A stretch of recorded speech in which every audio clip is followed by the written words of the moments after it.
Well,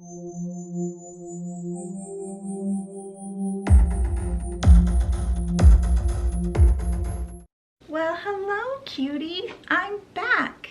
And today we have another episode of Beauty and the Bibliophile. If you're new here, welcome to my channel and welcome to the Cute Life. I'm your cult leader, Leah.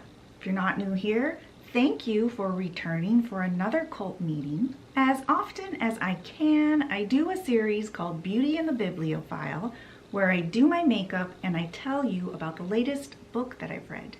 If you don't know what a bibliophile is, it is a lover and collector of books. Mimi.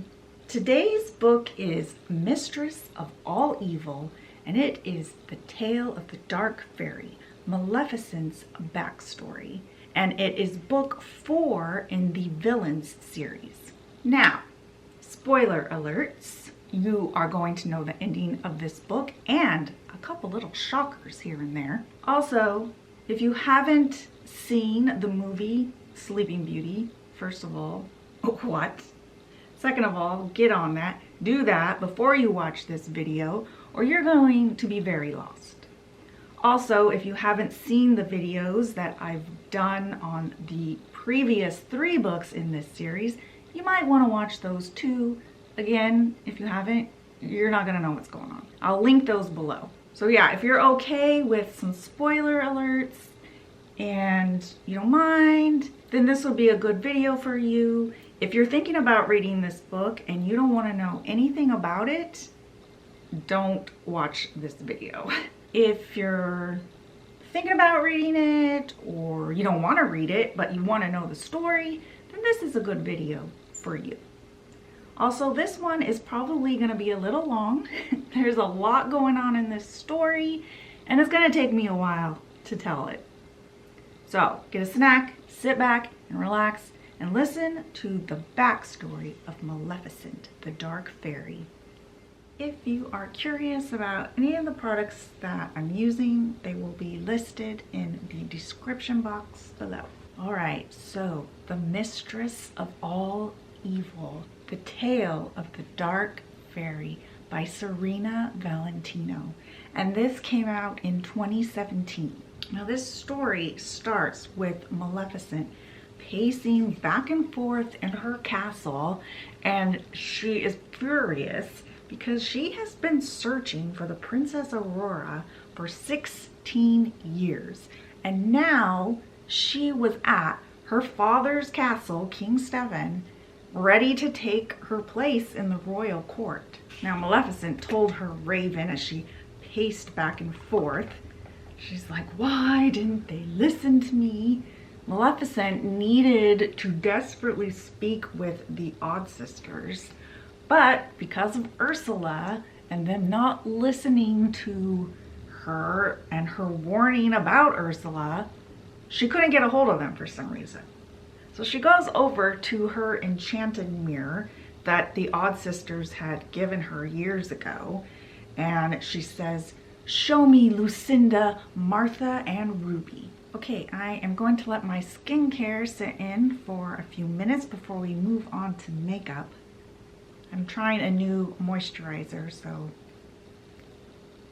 hopefully it doesn't mess anything up. So in the mirror, images of the sisters show up and they're wandering around aimlessly in a mirrored chamber. And Maleficent shouts, she's like, sisters, where are you? I need your help with Aurora. And Lucinda, she answers and she's like, Maleficent, you need to get to that castle by any means necessary. Just go. And she tells her, she says, you know, we'll be here in the land of dreams waiting for her.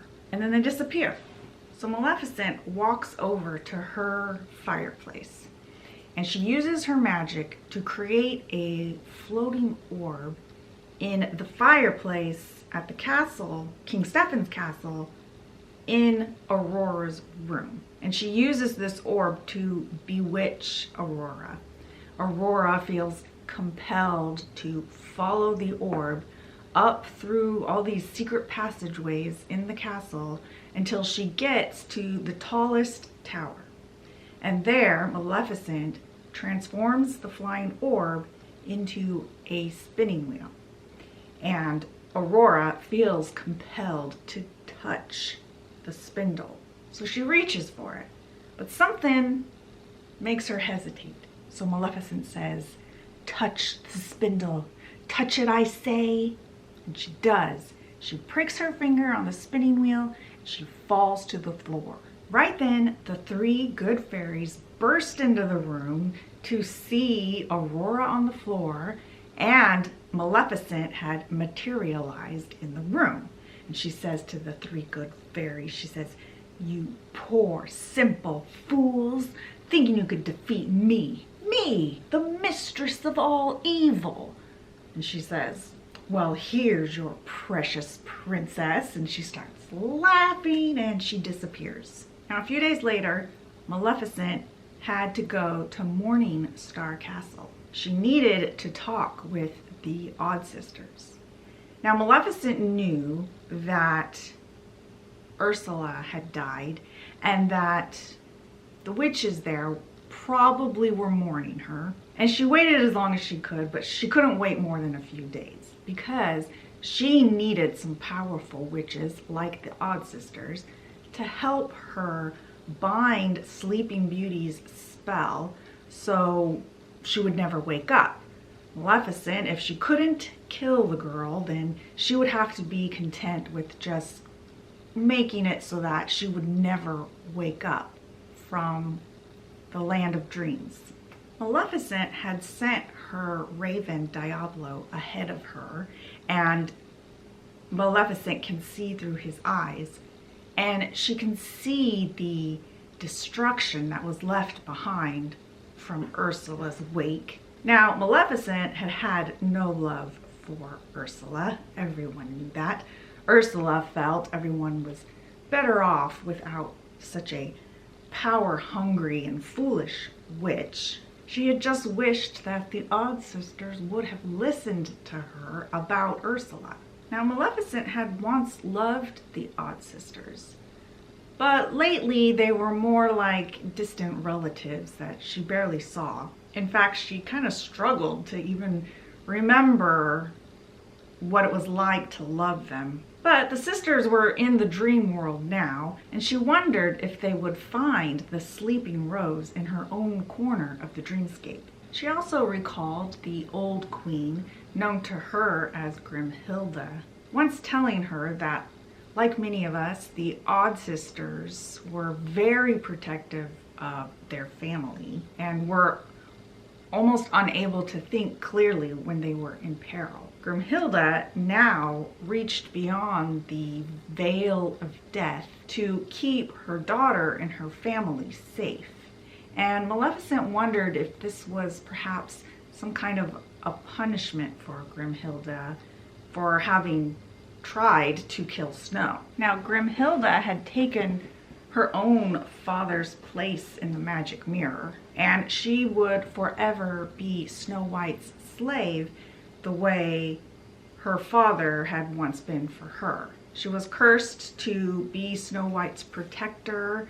She would watch her forever while she slept and protect her and her grandchildren. And the Odd Sisters had decreed that everyone should leave the Brat Queen and her family alone so as not to anger Grimhilda. Back in Morning Star Castle, Circe, even though Ursula had betrayed her, she, was feeling conflicted. And she had known Ursula like as an aunt, kind of, her whole life. And Ursula had been very close with her sisters. So Circe's thinking to herself, how do you honor a witch that had betrayed you? And Nanny tells her, the only thing you can do, put her to rest and say goodbye. So they hold a ceremony for her. Now, at the end of the ceremony, Circe and Nanny, they look off, and in the distance, they see this weird, dark, twisting mass coming over the mountains behind Morning Star Castle. They also notice that Maleficent's crows are like flying around it. But they can tell, they can sense, you know, they're witches. They can sense that this black mass isn't actually coming to harm them, but to protect them from the dark fairy. Now, in the land of dreams where Aurora was trapped, everyone kind of occupied their own little spaces, and each chamber was made up of mirrors. And Aurora's little chamber was an octagon shape with very tall mirrors all around her. By the way, I don't know if you can hear it or not, but there is an air show going on not far from here. So you may hear jets going by. If I had known, I probably wouldn't have started this, but here we are. Now, Aurora could see in all these mirrors endless amounts of events from the present and the past. And she quickly figured out that all she had to do was think about someone, and what they were doing that moment would show up in one of the mirrors. Now, through these mirrors, she discovered that her betrothed was the same young man that she had fallen in love with in the forest. She also saw that Maleficent had him captive in her dungeon. She also saw that, you know, the three good fairies had raised her and changed her name to Briar Rose, and she saw why. She saw everything. She knew everything that had happened. Then she heard a voice say, "Over here, princess, or should we call you Rose?" She looks over, and in the mirrors are the Odd Sisters. And they're like, "Oh, Maleficent will be so glad that we found you." Back to Nanny. She couldn't remember a lot of her early life, and we'll find out why later. But the closer that Maleficent got to Morningstar Castle, the more memories start coming back to her. And this is where we get Maleficent's backstory. Maleficent had been born in the fairylands, but she was abandoned in the hollow of a tree filled with screeching crows. She was little and defenseless, and her features were all very pointy, and her skin was a milky green hue, and she had little horns on her bony little head, and nothing about her was right. And all the other fairies kind of feared her because of her strange appearance. Now, the fairies left her in the tree alone. They didn't know who had abandoned her or why. And if her parents didn't want her, then there must be something wrong with her. She didn't have any wings like the rest of them or pleasant features. And there was a distinct air of evil about her. So the crows ended up raising her, and the fairies all called her Maleficent. They named her after Saturn because of her unfavorable influence, and after the god Mars because he was known to cause destruction and war. One day, Nanny, she came home to the fairylands. She was back to take her place as one of the head mistresses at the Fairy Academy. When she arrived, she found Maleficent, and she took her back to her house and raised her as her daughter. She loved Maleficent dearly, and she was happy to give her a home and a family to call her own. Over in Snow White's kingdom, Snow had summoned her mother in the mirror. She had had a nightmare and wanted to talk to her mother about it. Snow actually had nightmares quite often, and Snow White suspected that the Odd Sisters had something to do with it. Usually her nightmares were about her time running in the forest, but this time her dream had a distinct feeling of like something was pursuing her. Now the dream had reminded Snow White of a story that her mother used to tell her as a child, a story about a dragon witch who had put a princess to sleep for her own protection.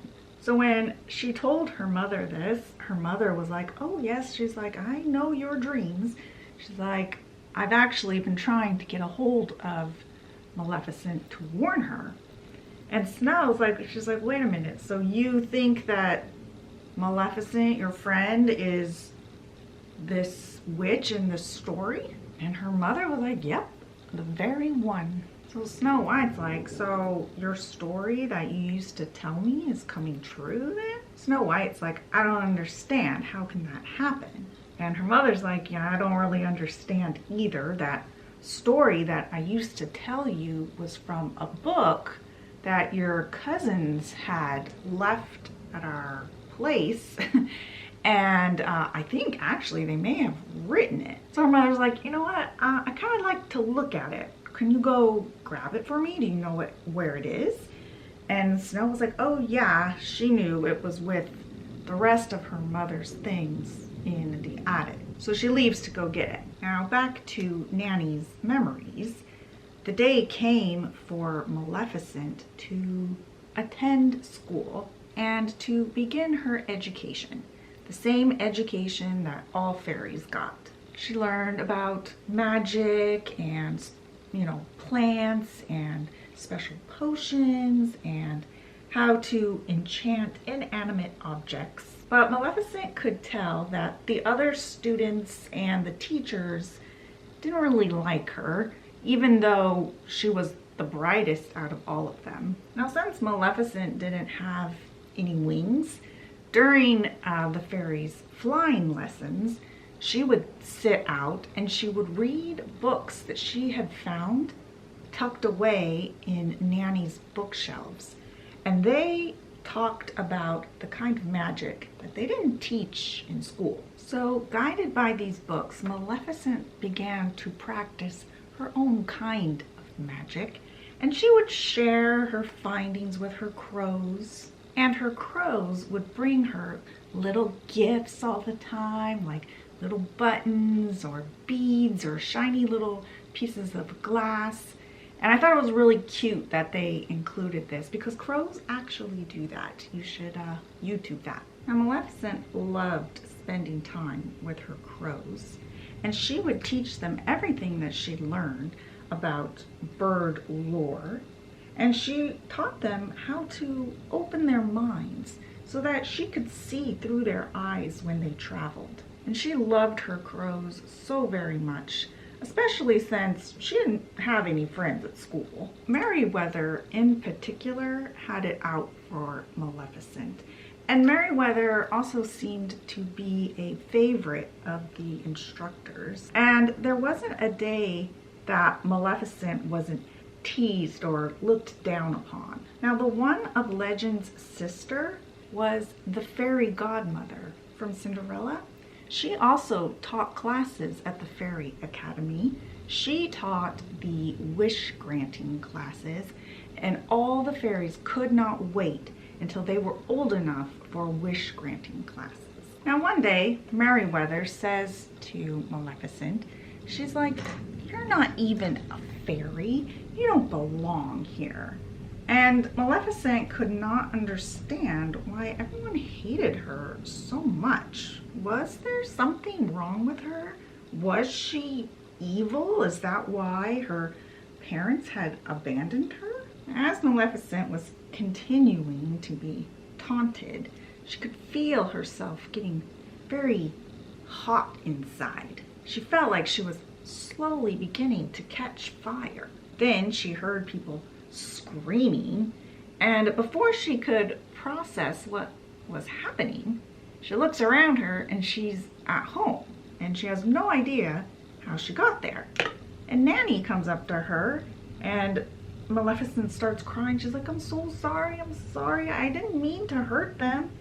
And Nanny's like, what are you talking about? You didn't hurt anybody. She's like, what you did do was complete a travel charm, which is a very hard thing to do, and way beyond your grade level. She was very impressed. And Nanny told Maleficent, she's like, you know, fairies like you and me, we're a little more like witches than we are fairies. We understand that there's other kinds of magic in the world. And she's like, you know, I think it might be time to start teaching you some more important magic. So Maleficent would study constantly. In Nanny's books, she found several that were written by the Odd Sisters, and they were becoming her favorite books, and the Odd Sisters were becoming her favorite witches. Back to Snow White, she had gone and gotten the book for her mother, and she turns to the last page of the Dragon Witch story, and she asks her mother, she's like, is this going to happen to your friend Maleficent? And she's like, you know, I don't know, but I need to get a hold of her and warn her, but she's not answering me in any of her enchanted mirrors. So you, Snow, you need to send word to Morningstar Castle about this, because I sense that Maleficent is on her way there. And Snow White's like, she's like, you know, I don't understand why you're friends with her after what she's done to Aurora. And Grimhilda, she's like, well, you know, Maleficent has her reasons, but they're not, you know, it's not for me to share with you or anybody else. And Snow White's like, oh, okay, but I still don't understand. She's like, this book was written well before Maleficent put Aurora to sleep. How did this book, you know all this? How did this all come to pass? She's like, there's even sections in here about you and me, stuff that actually happened. There's even the part about you going into the mirror. She's like, how is this possible? Her mother's like, you know, I don't know. She's like, these stories weren't in there, you know, the last time I read you this book. She's like, maybe the book is writing itself, like telling history? Or maybe the Odd Sisters could see the future and just wrote it down. Then Snow White had a thought. She was like, what if the book is enchanted and anything that's written in it comes true? And the old queen is like it's spellbound. The queen is like, if that is true, if the Odd Sisters wrote down all this stuff, designed it, planned it, then there's nothing that's going to save them from my wrath. Now back to Maleficent's backstory. She had turned 16 and she was now eligible to sit for the fairy exams, and she wanted to, and Nanny agreed to let her. Then Nanny told Maleficent that she had a birthday surprise for her. The Odd Sisters, who she knew, were going to be coming to dinner, and Maleficent was excited, of course, but she also wondered why Nanny had never told her that she knew the Odd Sisters. They were her favorite authors. Now when they arrived, Maleficent thought they were just lovely. Nanny introduced them to Maleficent, and Lucinda was like, oh, we know all about Maleficent.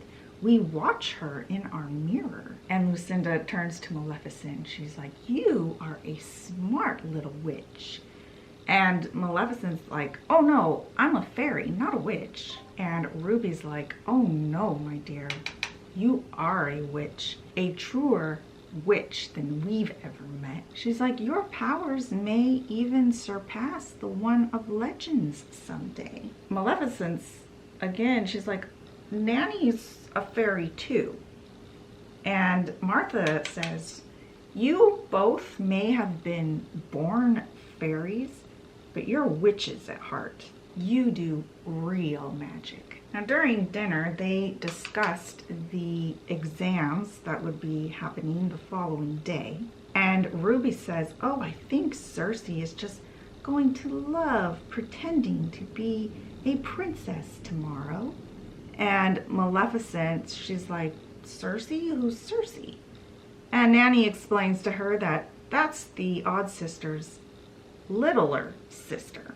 Remember, the Odd Sisters are triplets, but Cersei is their younger sister. She explained to Maleficent that, you know, they encourage people to bring their sons and daughters and younger brothers and sisters to be stand-in charges for the exams. But Cersei wouldn't be her stand-in tomorrow because that would be a conflict of interest since Maleficent knew Cersei's sisters. And she goes on to explain to Maleficent that, you know, not all the stand-ins are even real people. Some of them are just projections, people based on, you know, historical figures, or even people based on people from the future. But Maleficent wasn't entirely listening. She was a little worried about her crow, Diablo, because he had never come home that night. And the Odd Sisters were like, oh, don't worry about him. I'm sure he's just out having a good old time flying about. They're like, our cat Flanzy, she does the same thing. She'll leave for days and never tell them where she's been. And after that, Nanny sent Maleficent to bed since she had to get up early for the exams the next day. Now back to the present at Morningstar Castle. Nanny confesses to Cersei that she had foreseen who Maleficent would become. She saw all the terrible things that she would do, but she had tried her hardest to steer her in the right direction. But all she ended up doing was teaching her and giving her everything she needed to become the Mistress of All Evil. Then Nanny got a message from her sister, the fairy godmother, and it said that her and the 3 good fairies were on their way to Morningstar Castle to help handle the Odd Sisters' situation. Remember, they're all laid out on the floor, unable to be woken up. Now that was the last thing that Nanny needed, a bunch of fairies at the castle while Maleficent was there. Now Nanny was also still having all these memories coming back to her, but you know, she also couldn't remember how she even lost them in the first place. Cersei suggested that perhaps Nanny cast a spell on herself to help her deal with the pain of having failed to protect Maleficent. And Nanny was like, you know what, that sounds like something I would do. As Nanny and Cersei were watching over the sleeping Odd Sisters, Nanny told Cersei that, you know, when the Odd Sisters had first passed out, she thought it was because, you know, it had taken so much of their strength to combat the spell that they had created to help Ursula. But now she was wondering if perhaps maybe the fairies had intervened or somehow had something to do with this, because she knew that her sister, the fairy godmother, had been bored lately, and she was taking her role of fairy godmother too far. And Cersei was like, well, isn't Cinderella her princess? And Nanny was like, yeah, she is, and she's living happily ever after now. So I think my sister is just, you know, growing weary and sticking her nose where it doesn't belong. Then Nanny got another message from Snow White. The message said that Cersei's sisters had left a book of fairy tales at her castle a long time ago when Snow was just a child. And there was a story in there about a dragon witch who put a princess to sleep. And they're wondering now, with everything going on between Maleficent and Aurora, if this story was foretelling the future. And Nanny is reading this message to Cersei and Tulip. Remember, Tulip's there too from the last book. Yeah, she's there. Though I don't know how she woke up. It didn't really say that because in the last, we'll talk about that later. The message said that they were also very concerned because this book seemed to be foretelling all of their stories, not just Aurora's, but even Snow White's and even theirs. They were worried that this book was spellbound. Now, both Nanny and Cersei knew that if this was true, if the Odd Sisters had spellbound this book, there was nothing either of them could do to protect the Odd Sisters from the revenge that Grimhilda and all the others would want. Now, back in the dreamscape, Aurora had figured out through all these images in the mirror that the Odd Sisters were Cersei's older sisters. And she asks the Odd Sisters, she's like, is Cersei your little sister? And they're like, how do you know that? You know how like defensive the Odd Sisters get about their little sister. And Aurora tells them, well, seems like I have some information you might want. Perhaps I should just keep it to myself. And Lucinda says, oh, I see. And then totally unexpectedly, she steps through the mirror into Aurora's chamber. And this freaks Aurora out and she goes stumbling back. And she's like, oh, careful, dear. Now, tell us what you know about our little sister. Now, back at Morningstar Castle, Cersei decided that she was going to go back to her sister's gingerbread-style mansion that was still parked on the cliffs outside of the castle and start going through all their books and journals and see if she could figure out if there was some kind of a addendum to this curse. There was always an addendum to any curse. She also knew that, you know, whoever put this curse on them would more than likely have to be the one to break it as well. But she just was going to try and find something anyway and figure that part out later. And as she's doing this, Cersei begins to wonder what the Odd Sisters' life was like before they had to care for her. They never talked about it, and they never even talked about their parents or anything like that, how they died. In fact, Cersei's childhood was pretty much a mystery to her. Now, inside Morningstar Castle, Flanzy the cat had returned, and she was looking up and admiring the solstice tree. The solstice was coming up, and she was admiring it, and all of a sudden, the whole castle starts to tremble. And when it stopped, there were all these massive trees surrounding the castle. Trees that no one had ever seen before. Trees that were thought to have been extinct. And trees that had ruled the land before there was even people. And Nanny knew who these trees were. Then there was a knock at the front door of the castle. They go to answer it, and Prince Popinjay comes running in. He's like, Tulip, Tulip, the tree lords are here. And they're all like, yeah, we know. Popinjay tells Tulip that Oberon, their leader, wants to speak with her.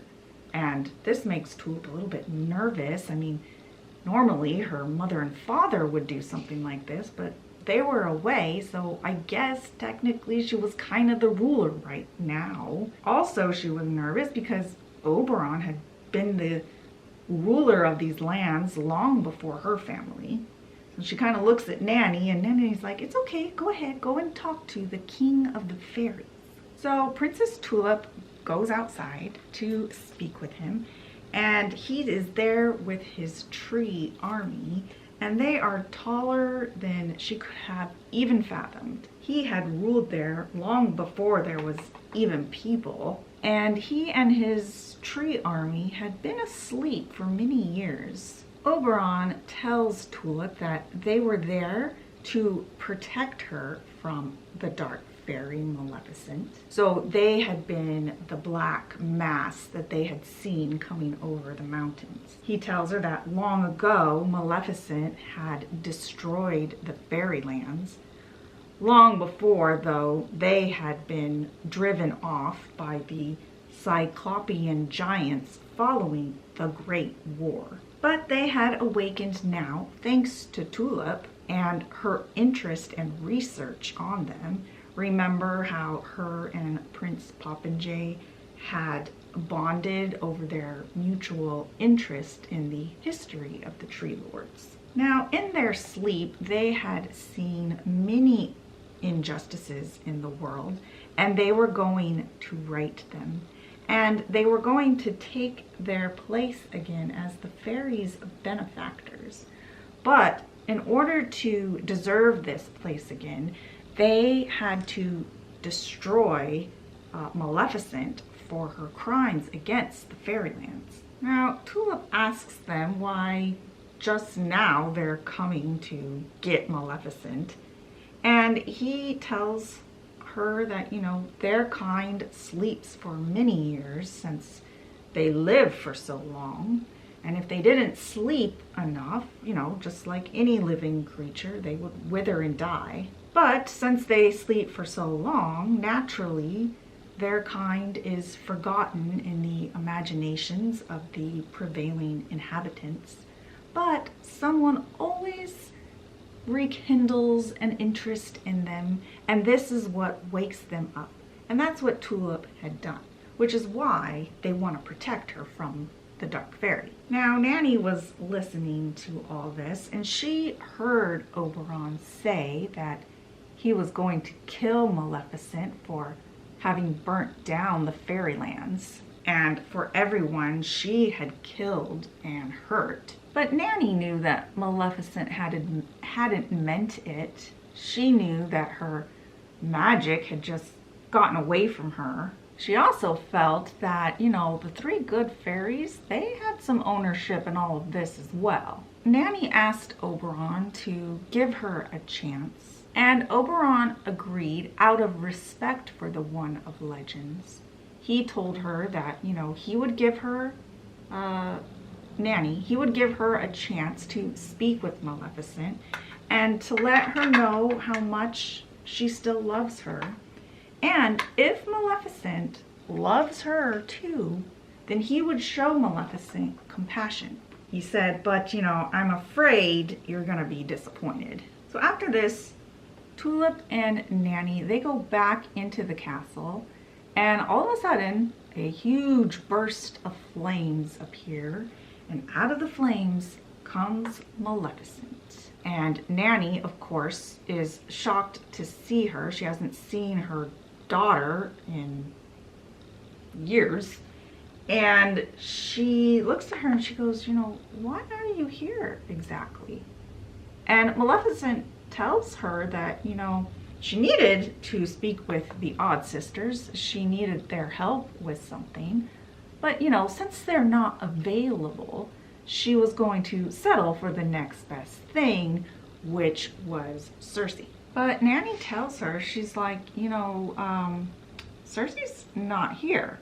Remember, she's back at the Odd Sisters' house going through all their books and journals, trying to figure out how to wake them up. And Nanny's like, but besides, Circe isn't like her sisters. She's not going to help you harm a child. And Maleficent says, well, that's because she doesn't know the whole story. So Nanny grabs one of their enchanted hand mirrors and she uses it to contact Circe, like it's a cell phone or something. And she tells Circe that Maleficent is there and that she wants to speak with her because she wants her help binding the spell on the Sleeping Beauty so that she'll never wake up. And Circe's like, well, okay, I mean, she can tell me whatever she wants. She can tell me her story, but, I'm not gonna help her harm a child. And again, Maleficent's like, yeah, but I don't want to harm her.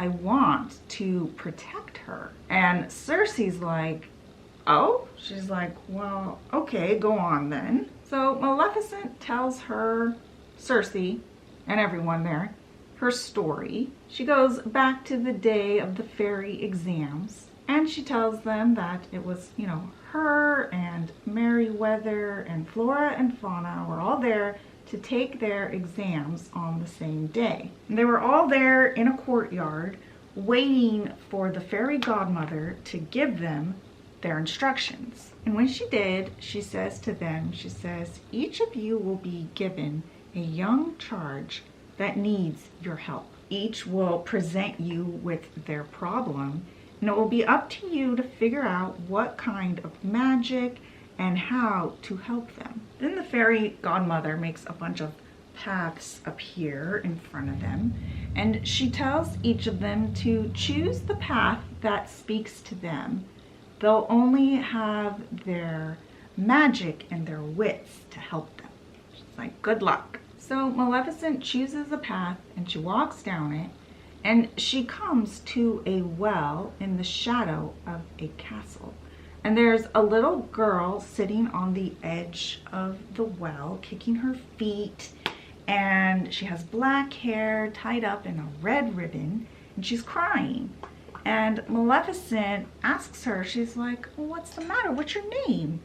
And the little girl says that she's Snow White and that she's worried about her mother. She has been acting very strange lately. She seems like she may be losing her mind a little. The little girl says that, you know, ever since her father died, her mother, her stepmother, just spends all her time in her room. She won't eat, she won't sleep. She's talking to people who aren't there. And Snow White is so worried. She thinks that like her stepmother might even try to kill her. And Maleficent's like, oh, okay, so where's your mother now? And Snow White's like, oh, she's in her room. So Maleficent makes her way into the castle, and she makes her way up to the queen's chambers. And she hears a woman talking. So Maleficent uses a charm that allows her to see through walls. So she can see into the queen's chamber, but the queen doesn't know it. She sees the queen crying, and she sees her talking to the image of a man's face in a mirror. And she's saying, I command you to tell me the truth. And the face in the mirror says, the truth is that you killed your mother the day that you were born, and your face reminds me of hers. And the queen's like, that's why you despise me? And the man says, I wish you had died that day instead of your mother. Maleficent, listening to all this, is horrified. She can't believe someone is actually saying this to their child. This man in the mirror was the queen's father, and he was tormenting her from beyond the grave. And he was slowly turning this poor woman mad. Now the slave in the mirror says to the queen, he's like, you're vile and you're ugly. And Maleficent's thinking to herself, like, why does the queen even want this horrible man's approval? This glitter is supposed to glow in the dark, so we're gonna try it at the end. And he's like, your daughter, Snow White, is the fairest in the land. He's like, as long as she lives, I can never find you to be beautiful. And the queen's face changes, and she's like, would you if I killed her? And he's like, yes, my daughter, that would please me very much. That would make me love you more. Now Maleficent had heard enough. She goes barging in there, and she's like, you are a monster for treating your daughter this way. She's like, I condemn you to Hades, where vile, wicked things belong. She's like, I banish you from this mirror, and I banish you from this house. And then the mirror shatters. Snow White comes running in right then, and she sees her mother in Maleficent's arms. Then everything around Maleficent starts to fade away, and it reveals the courtyard. She had finished her exam. She was actually the first one to finish. And then slowly some of the other students start returning from their exam. The three good fairies still had not returned. Now, for some reason, the three good fairies had all been allowed to go into the same simulation together for some reason. I guess, I don't know, because they were so close friends, they kind of treated them like one fairy almost. I don't know. But anyway, right when people were starting to get worried, they finally show up. And Merryweather's like, oh my God, that was so terrible. She's like, I can't believe we even made it out alive. Merryweather sits up and she looks at Maleficent and she's like, this is all your fault. You tried to attack us. And Maleficent's like, no, I didn't. She's like, yes, you did. You tried to sabotage us. And Merryweather's like, you attacked us trying to protect your evil birds. And Nanny's like, okay, settle down. She's like, you know, me and the fairy godmother will look into this and then give you the results of your exam. So all the students leave, and Nanny and the fairy godmother, they sit down to discuss the results. Now, Nanny had felt that Maleficent had done very well, but the fairy godmother disagreed. She said that Maleficent failed to realize that her charge was Snow White, not the evil queen. But Nanny's like, but she ended up saving both of them. But the fairy godmother, she still disagreed. Then, right then, the Odd Sisters come flying in, holding the hand of Circe, who's crying hysterically. And they're like, where are those fairies? Where are those little beasts? Where's Merryweather, Fauna, and Flora? Then Maleficent comes running into the courtyard and she's yelling, where are my birds? Lucinda glares at the fairy godmother and she's like, it was your fairies who made our Circe cry. Merryweather attacked her. And Nanny goes to Circe and she's like, what happened? And Circe, through her tears, remember she's just a little kid, she's like, the three good fairies attacked me, but I think it kind of might have been my fault. And Nanny asked, you know, what happened? And Circe tells her that, you know, when they came into the exam scenario, Circe looked into their hearts. Remember, Circe, she's a witch, and so by a young age, she was already showing signs. And she could read the heart conditions of people. Remember, just like she had with the beast. Anyways, so she had seen into their hearts, and she had seen that they had stolen Maleficent's birds and were hiding them so that Maleficent would be distracted for her exams. So Circe took it upon herself to transform into Maleficent, and she asks the three fairies where her birds are and to give them back. But the three good fairies just ignored her. Then Circe noticed that some of Maleficent's birds were actually in the scenario with them, sitting in a tree.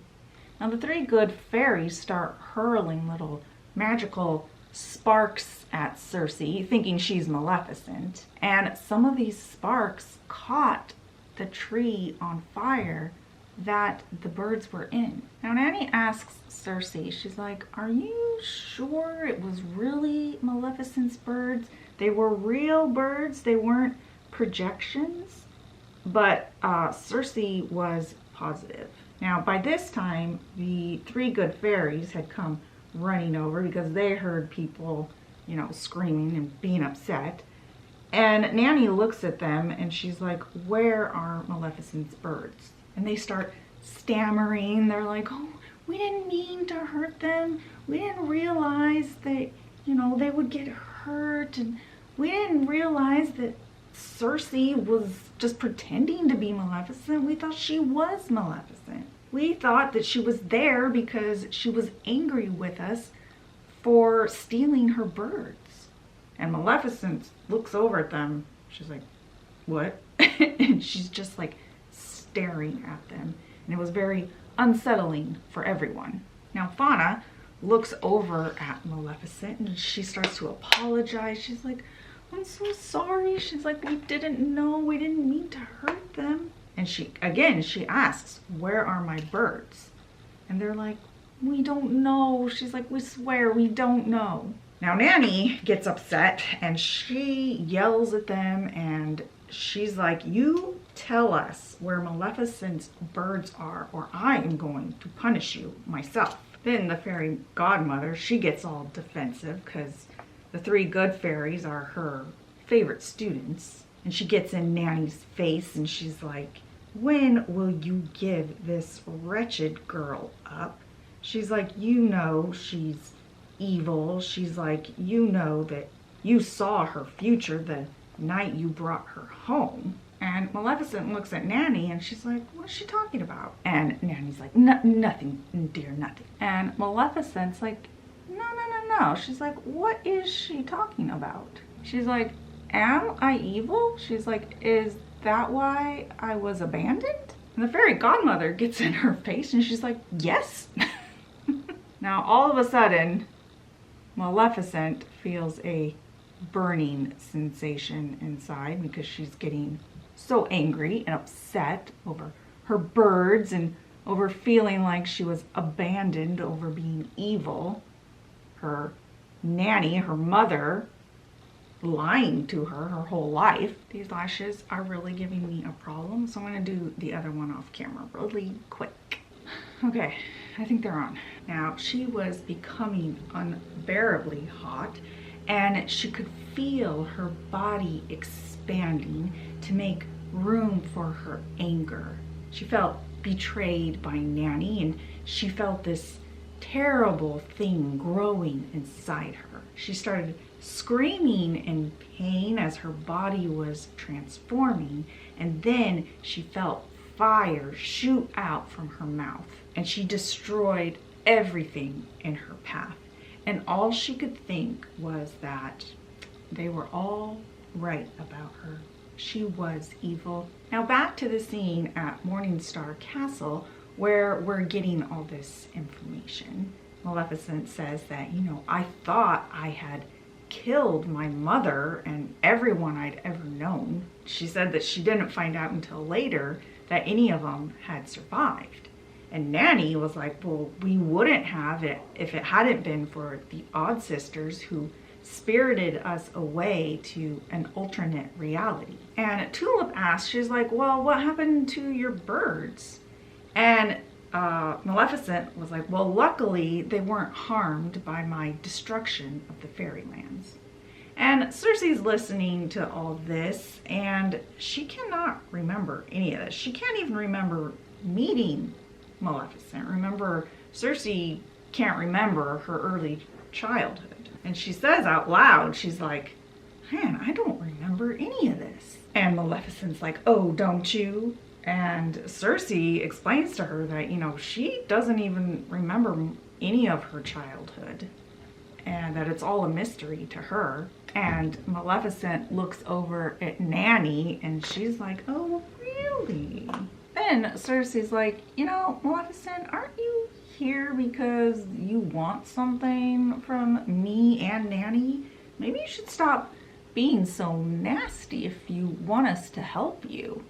And Maleficent looks over at Cersei and she goes, oh, she's like, you know, I see you've been raised well.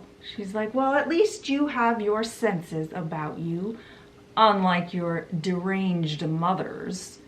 And Cersei corrects her and she's like, you mean my sisters? And Maleficent's like, no, I mean your mothers. What? And Nanny jumps up and she's like, you lie. And Maleficent's like, you know, I may be the mistress of all evil, but I'm not a liar.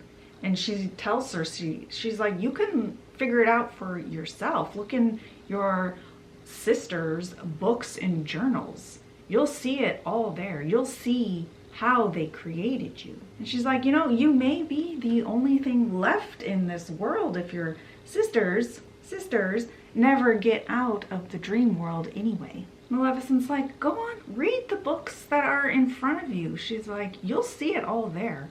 And when you do, you should bring that book to me and to the one of legends, and then you'll see I'm telling you the truth.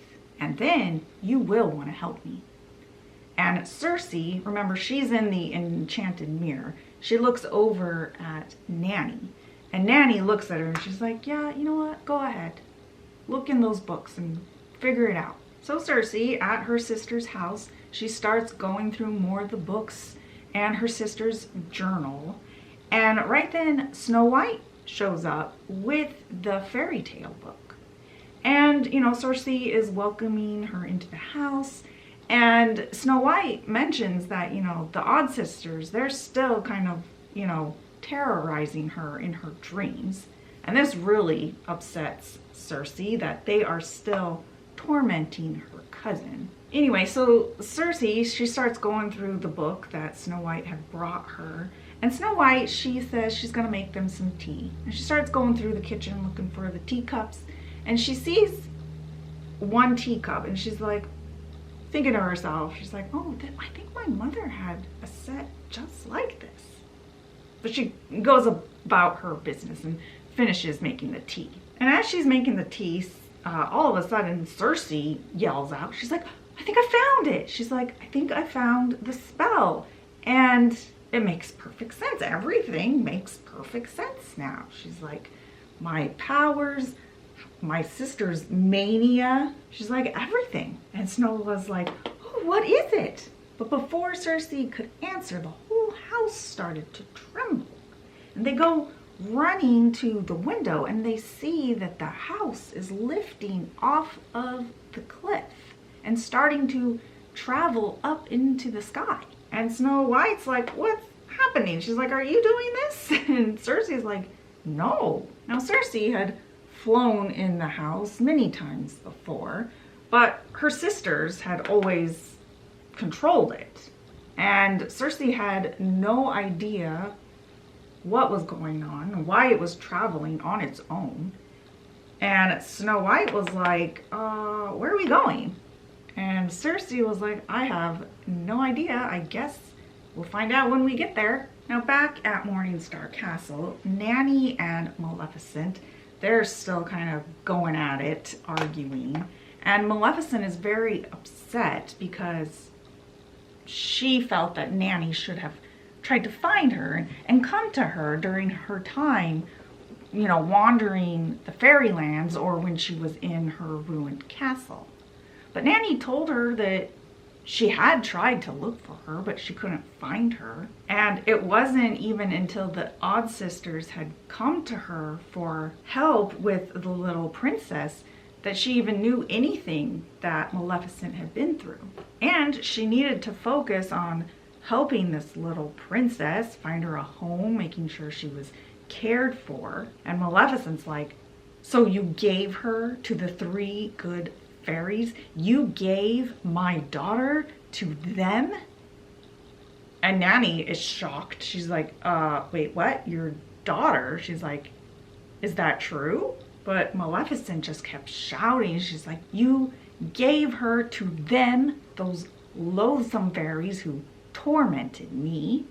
And Nanny is like, well, you know, if you hadn't cursed this child that you say is your own, she's like, the three good fairies wouldn't have even kept her. They would have given her to King Stephen and the Queen and would have been done with it. She's like, this is kind of, you know, all your fault. And Maleficent yells back. She's like, why didn't you take care of her like you did me? After all, she is your granddaughter. And Nanny's like, what do you mean she's my granddaughter? She's like, how did you get Aurora?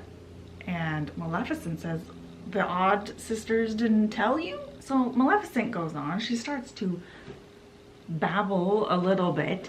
She tells her that, you know, she found her castle quite by mistake as she was wandering the fairylands. It was inhabited by these foul little creatures who'd been abandoned there. They had seen her in her dragon form and thought that she had been sent there by Hades, their former ruler, to rule over them in his place. She found out later that that castle had once been a great place of power, and the little creatures that later became her goons had been abandoned there by Hades when he fled those lands. She told Nanny that she had spent years there alone, suffering over what she thought she had done, killing her own mother. But her crows eventually found her and lived there with her.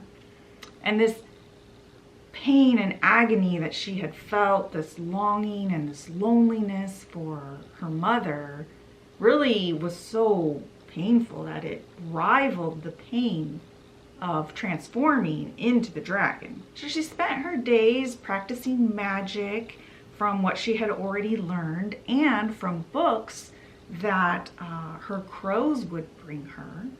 And then one day, the Odd Sisters found her. And every once in a while, they would come and check in on her. Now, on one of these visits, the Odd Sisters begged her to come and live with them, that they were worried about her being alone, that she wouldn't survive if she stayed by herself. But Maleficent said no. She feared leaving her castle because she was afraid her powers might get the best of her again, and she might hurt people that she loved again. But then, so the sisters were like, you know what, if you won't come and live with us, let us give you a daughter, someone to care for, someone to love, and someone to love you. And Maleficent liked this idea. They told her that they knew a spell that could help. And Maleficent was like, okay. She's like, are you sure that it's safe? And the Odd Sister was like, oh yes, we have spent years perfecting this spell and getting it just right before we would ever use it on anybody. They told her that, you know, they had actually created this spell for themselves, so of course it was safe. And, you know, after they had perfected it, they went to use it for themselves, but you know what? They had an epiphany. We should help Maleficent. And Maleficent was more than happy to take their gift. But they had to go to the Odd Sisters' house to perform the spell. Now, when they got there, Maleficent had a thought. She was like, what if my daughter inherits my powers and is held responsible for all the bad things that I have done? And the Odd Sisters was like, oh, no, no, no. She's like, the universe would never hold your daughter responsible for the things you've done. You don't have to worry about that. They began the spell and they started to chant, we call upon the old gods and the new to bring a loving daughter to this fairy who is true. And they said it over and over until Maleficent's body began to convulse. Maleficent said it felt like something was being taken from her. Every time the sisters said the words, her body was filled with agony. And right when she thought she couldn't take any more, it ended. Now, after this, Maleficent had had her eyes closed, and Lucinda says, Maleficent, open your eyes. And when she does, at her feet is the most beautiful little baby. But Maleficent didn't feel any love for her, which was weird because that was the whole point of doing this. The only feeling that she had for this baby was a very strong desire to protect her. But she didn't love her own daughter. And the Odd Sisters are like, what are you gonna name her? And Maleficent says, Aurora, because she is my shining light in the darkness. Now, back in the dreamscape, the Odd Sisters tell Cersei that if she uses her mirrors to tell them where Cersei was, or to show them Cersei, because only Aurora could control the mirrors that were in her chamber. Anyways, they said if that she did this for them, they would tell Aurora the truth about everything. They would explain to her why Maleficent cursed her and why she tried to kill her. Now, while Aurora is considering this, back at Morningstar Castle, the three good fairies show up with the fairy godmother. And Tulip receives them, and they tell Tulip that they're there for forgiveness. And Tulip's confused because she's like, I thought you came here to discuss the Odd Sisters. And they're like, well, we are, but it's, you know, it's kind of because of us that they're in the dreamscape. And Tulip's like, I'm surprised you would admit that here, since, you know, we're pretty good friends with Cersei, and Cersei is very upset about all of this. Fauna's like, well, you know, we didn't put them to sleep exactly. We kind of just, you know, took advantage of the situation when they, you know, were exhausted from battling with Ursula. We kind of just, you know, made sure that they wouldn't wake up when they regained their powers. We just thought, you know, it'd be better for everyone. Now, Oberon was present and listening to all of this, and he asked the three good fairies and the fairy godmother, like, well, what gave you the right to decide this for them? And the fairy godmother's like, well, you know, nothing. But, you know, the Odd Sisters, they've been doing terrible things. I mean, they tried to kill Belle with the enchanted wolves. They tried to kill Snow White. They conspired to kill Ariel and King Triton. And they could tell him firsthand the roles that they played in Cinderella's story. Now, while Oberon agreed that it is a fairy's duty to sometimes intervene, he wondered why they hadn't intervened when they found Maleficent in the Crow Tree. In fact, not only did they not help her, they did everything to stop her from flourishing. Now, the fairy godmother's face felt guilty. She was like, yes, I know you're right, and I feel terrible about it. I've felt horrible about it. I've been trying to do good to make up for it, like protecting princesses. And the three good fairies, they echoed the same sentiment. And Oberon's like, well, you know, perhaps with you admitting your mistakes, Maleficent will be able to find a way to redemption. And the fairy godmother's like, well, hopefully, but yeah, I wouldn't count on that. Now, inside the castle, Nanny and Maleficent, they're still having their conversation. And Nanny says to Maleficent, she's like, you know, I still don't understand why you tried to kill your own daughter. Maleficent tells Nanny that, you know, after she had the child and had brought her to Nanny to care for the way that she had cared for Maleficent, Aurora was the best parts of her, and Maleficent wanted Nanny to basically have her daughter back again. But instead, she had given her away. And not only did she give her away, she gave her away to people that hated Maleficent. And Nanny is heartbroken. She's like, I didn't know Maleficent. She's like, if I had known she was my granddaughter, I would never have given her away. But it still doesn't explain why you tried to kill her. Now, right then, the fairy godmother, Fauna, Flora, and Merryweather, they come into the room. They had overheard some of this conversation, and they are shocked. They're like, wait a minute, you're Aurora's mother? They're like, well, no wonder you hate us. We're so sorry that, you know, we didn't invite you to her christening. Now, everything made sense now to the three good fairies, but they still had to protect Aurora from everything, even from her own mother, if need be. Now, back at the Odd Sisters' house that is flying through the air, carrying Cersei and Snow White, it finally lands in a sea of darkness with glittering stars everywhere, kind of like it's some kind of alternate reality or other dimension. That's where it ended up going. Now, Cersei remembered her sisters mentioning that the house had a fail-safe in case anything happened to them, that it would go back to its place of birth, its origin place. So Cersei figured that must be where they were. So they tried to contact the Odd Sisters through the enchanted mirror, but it didn't work because they weren't in any earthly realm. So then they go back to the fairy tale book, and they see that the book is writing history in real time, and they're seeing all these events that are currently going on back at Morningstar Castle. They saw the scene between Nanny and Maleficent. They also flipped through the book and saw a scene where the Odd Sisters were performing a spell, the same spell that they had used for Maleficent to create Aurora.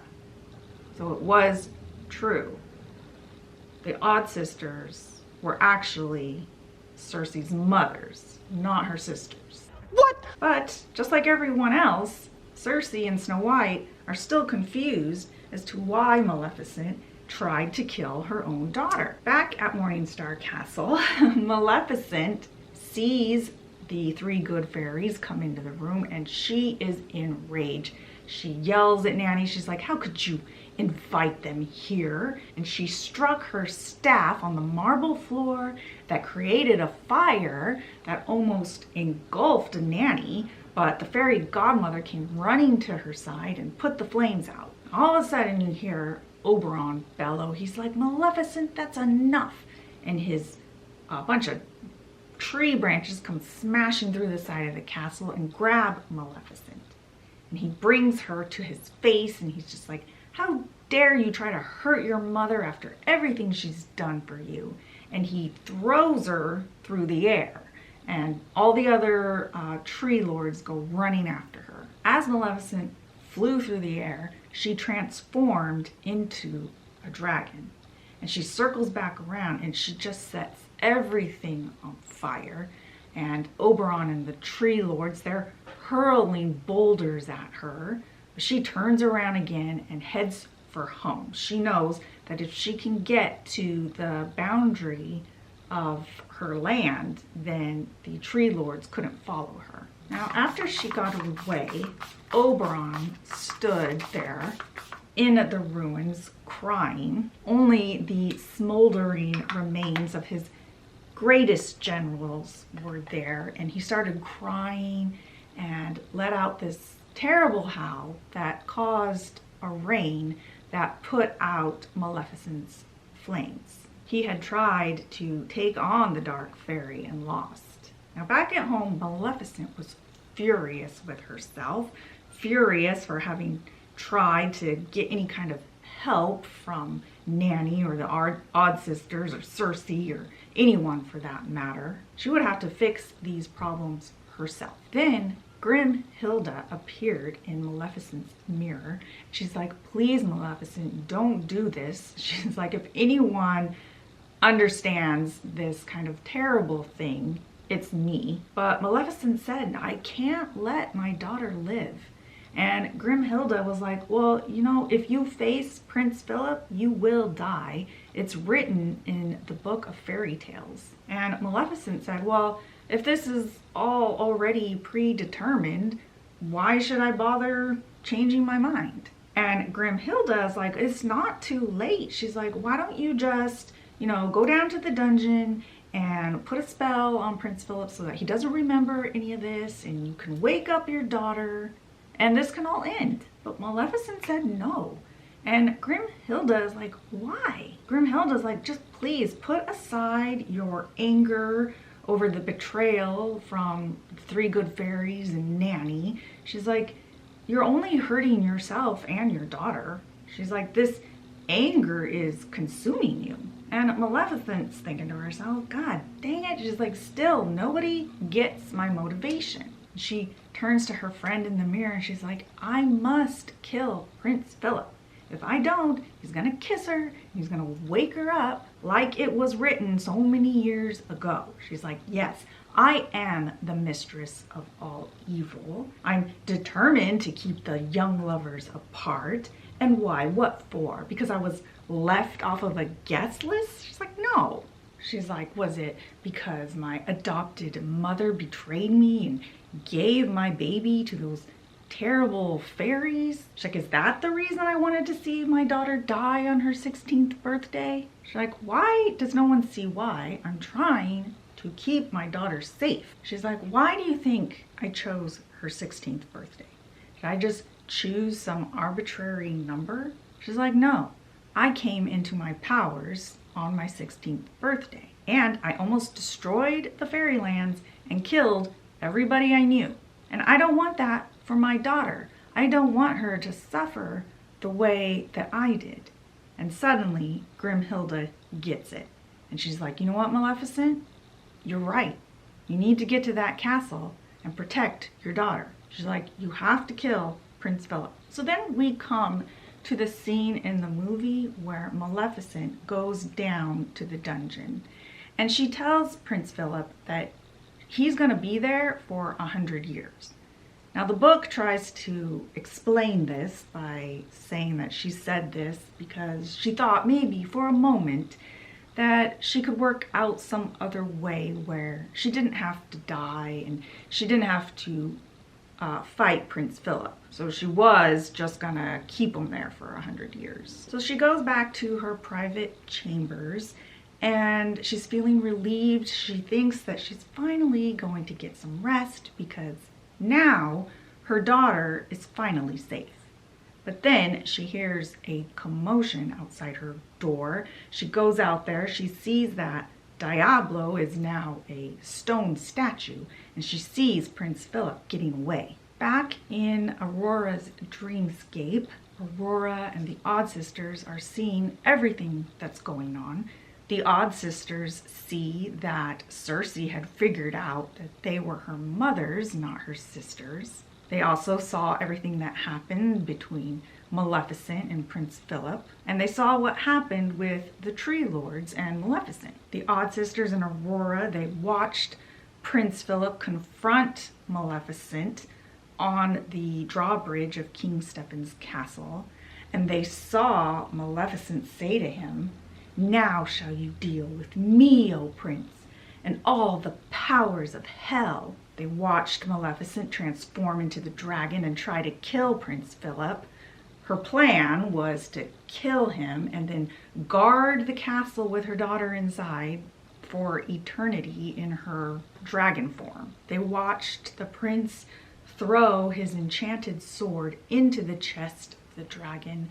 They saw Maleficent fall over the cliff, and they saw that all that remained of her was the sword plunged into her tattered robes. It was all over. The young prince had taken the dragon's life so that he could start his own. Then, in one of the mirrors, Cersei's face shows up.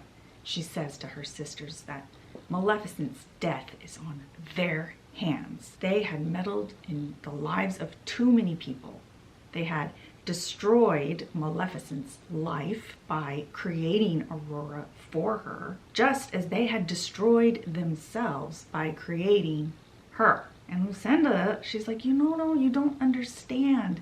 And Cersei's like, I understand perfectly, mother. And she's like, if you ever want to see me again, you will wipe Aurora's memory of all of this, and you'll stop tormenting Snow White. And Lucinda, who's kind of the one in charge of the three sisters, she agrees to this. Then Cersei disappears from the mirrors.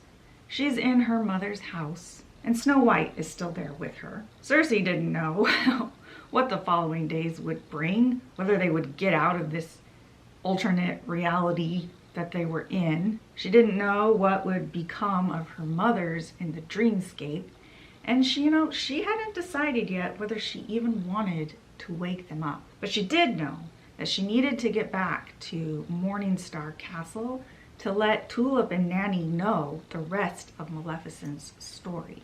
The end. That was a long, complicated story. It was kind of hard to keep track of all the different storylines going on and the way they jumped back and forth. I feel like this series is a little overcomplicated. Anyway, I think the overall message of this book was to not let your pain consume you and destroy you. Now, the questions that I have, one, okay, when we started, or when we ended the last book, Tulip was like in a death sleep and they hadn't woken her up. But then in this book, the first time you see her, she's like awake, like nothing happened. We never get an answer as to how she was woken up, unless she just kind of woke up on her own, because it kind of seemed like that's what happened with Nanny in the previous book. Also, how did Nanny not know that this was Maleficent's baby? When Maleficent brought the baby to Nanny to be taken care of, wasn't she like, oh, where'd this baby come from? Like, she didn't ask, like, whose baby is this? My last question is, how did the king and queen end up with Aurora? Nanny had gotten her from Maleficent and then gave the baby to the three good fairies, who then, I guess, gave her to the king and queen, but then took her back after Maleficent cursed her. Again, just a lot of back and forth and just overcomplicating things. I feel like they're overcomplicating these stories that don't need to be. Also, maybe I'm getting a little too emotionally wrapped up in this. Anyway, so that is the tale of the Dark Fairy, the Mistress of All Evil, Maleficent's backstory. Maleficent is my favorite Disney villain. I did like all the parts about, you know, her just being abandoned in a tree and there not being like a real answer for that. I kind of want to know how she got there, but at the same time, it's like whenever I watch Sleeping Beauty, which is my favorite Disney movie, by the way, I always felt like she was just some sort of product of hell because of what she says at the end. Now shall you deal with me, O Prince, and all the powers of hell. Like she possesses those powers, like almost like she was like the devil's daughter or something. That's how I always looked at her, not like a fairy. Anyway, but that's just me. So yeah, so here is my Maleficent inspired look. I tried to kind of mimic the cover of the book. This green makeup is like separating though. You know how those creams can be, but then I tried to set it with this powder, but it's not working. And then also the glitter always does that too, kind of just separates anything that's underneath it. So let me touch this up here really quick. Now this glitter is supposed to glow in the dark, so let's see really quick. Let me turn my light off and see if we can even see it in the camera. Definitely can't see it on my eyes, I don't think. Let me see here. Not on the camera anyway. Can I see it in the mirror? No. But you can definitely see it in the jar. So the ColourPop glow in the dark glitter gel, kind of a fail. It looks pretty by itself though. So if you liked this video, let me know by giving it a thumbs up. It's how I know what kind of videos to make. And it lets me know that you care, that I put in the time to do this. Make sure and subscribe and hit the notifications bell if you don't want to miss another episode of Beauty and the Bibliophile. I'm going to be doing the rest of the books in this series. So if you don't want to miss it, subscribe and hit the notifications bell. And remember, don't let your pain destroy you. And I will see you in the next one. Bye. Then, right then, the three could...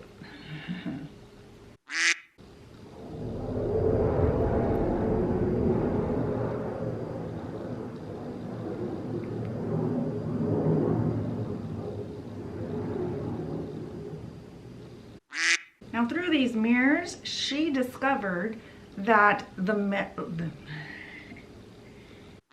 Now, through these mirrors, Aurora discovered that the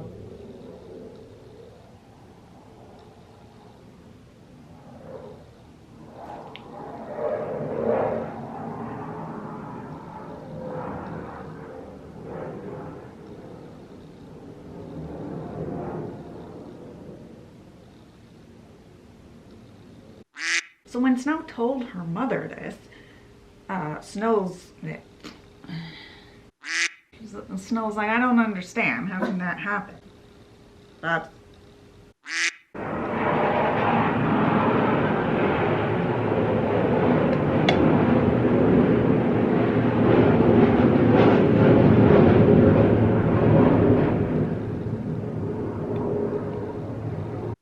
when they arrived.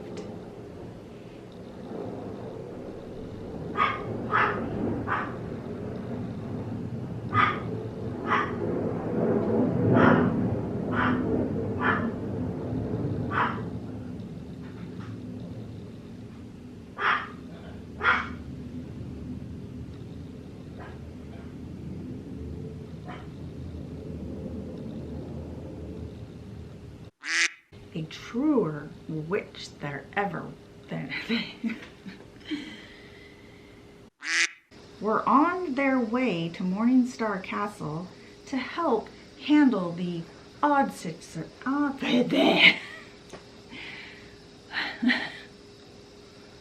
Why can't I talk? It's like my mouth can't make the shapes my brain is trying to make. Do you get like that? Yeah. Oh my god! Bubba!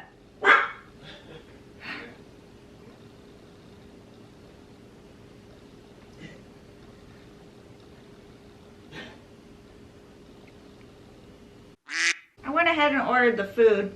Oh, okay. I'm starving. Hello? Message. Hey, I'm calling about your food order with Sis. Uh-huh. Yeah, just want to let you know they are out of the beef at the moment. They only have chicken available. Okay, one sec. Sure. Hey, hon. Yeah. They don't have the beef available for... And she, what do you